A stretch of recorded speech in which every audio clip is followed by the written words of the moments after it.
ነብዩ መሐመድ ሰለላሁ ዐለይሂ ወሰለም ወደዚች ወደ ኢትዮጵያ ወደ ሀበሻ ምድር ባልደረቦቻቸውን ሲልኩ ኢትዮጵያ የተመረጠችበት መገለጫ አላት።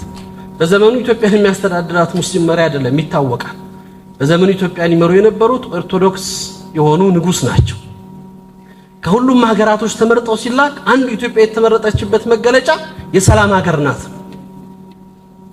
ሰላም ሰዎች ሰላም የሚያገኙበት በእምነታቸው በማንነታቸው ነፃነት አግኝተው የሚኖርባት ምድር ተብላ ነበር የተመረጠችው።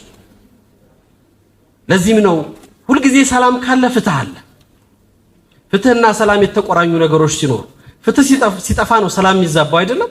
በራሳችን ላይ ፍትህ ስናጣ በሌሎች ላይ ፍትሃዊነታችን ዛሬ እኛንን እዚህ ቁመን ስለሌሎች መፍረድ የምንፈልገው እንጂ እኛ ላይ እንዲፈረድ ፍቃደኞች አይደለንም። በእኛ ጥፋት በእኛ ተግባር ለሚደርሰው መከራ ሁሉ ጊዜ ጠቋሚዎች እንጂ እኛ ድርጊቱ ላይ እጃችን አለበት ብለን ለማመን አንፈልግም። ፍትሃዊነት ቅድም እንዳልኩት ሰላም ከራስ ጋር ነው።